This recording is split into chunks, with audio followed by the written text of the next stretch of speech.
muddo ay ugu dambeysay okay ila naagta marka la furayo marqaati baa la keenaa yaad marqaati ka dhigatay gabadha markaa furaysay markaan furay laba wiil Cabdisalaan Daruufaasteere dhaha Cabdisalaan yare dhahayaan oo abgaal oo bakar ay ugu keentay quleel imaw aan ku dhameeyay nin baladka la wada waxa tirada Sheekh Nuur waa nin aan magaalada iskugu imaadno wa salaamu calaykum isdhahno ka badan isku dhaafsan wiligeeyo okay Sheekh Nuur gabadha inuu guursaday waa ogeed sax walaa been halo ha Sheekh Nuur gabadha inuu guursaday goor Sheekh Nuur inuu gabadha xaaska maqlay okay gabadhaasaan ka maqlay okay thank you very much aada u mahadsantahay jazakallahu khair haddii aan maqashay ila Sheekh Nuura naagtaada qabay naagta hore aa kala tagteen qabay cunugtaadan asaga la ku dambaysa automatically ana maanta daalay furo gabadhayda aan haysto oo nin kale i guursado hadduu i guursado nin lahaaya Maxamed ama Ibrahim ayaa la raadinaya waryaab Ibrahim oo hanaada guursatay gabadha aaway ma raadis adigu Sheekh Nuur ma sii raadin waa nin oo sharci lahayn ahay magaaladaas intaan kala orday aan isku dhaafnay laakiin gabdhahaas markaan wareystay gabdhaha xamar inay jirtaan jecelnahay aliida waa ka sii socday magaalkaygan sii galay xamar imid waa weydiiyaan ku dhahay hatta ehleedan raadi waa waay ha kale 2022 halo ha waa ku maqlaa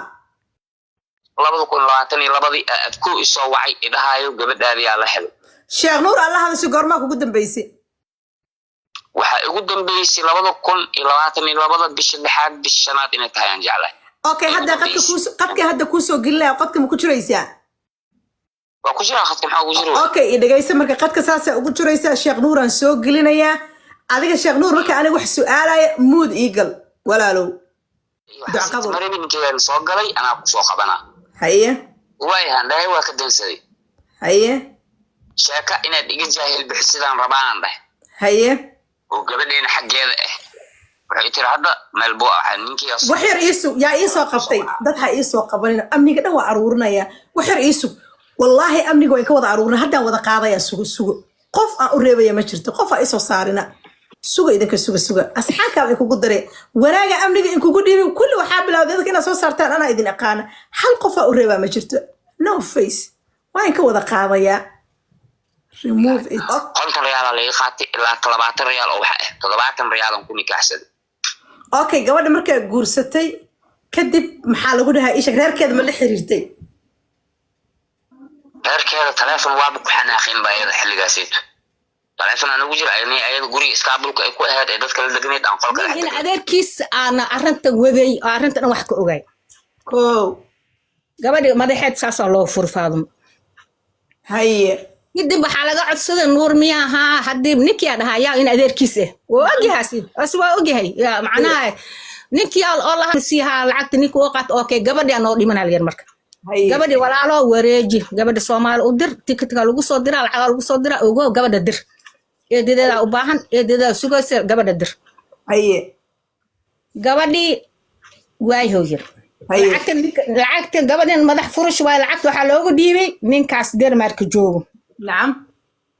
gabadhi lacagta ninkii ahaay ana gacanteen way ka baxday si fiican ii dhageyso fiicana kula socda haye lacagtii marka ninka loo dhiibay xariir ninkii ninka wada hadleen ilma adeer yihiin waxa leeyahay gabadhi dhiib waaye maanta kale xeer gabadhi bariyaan dhiiba ninkii dhahay Nuurka dhahay bariyaan gabadhi marka Nuur saasoo yiri dhageysiya haye ani kadib waxaan soo waxaadina waa la joogay maxaa sheeganaa ninka wuxuu dhahay ninkaas ana hadalkiis ma fahmine lacagtiina ni soo celha haye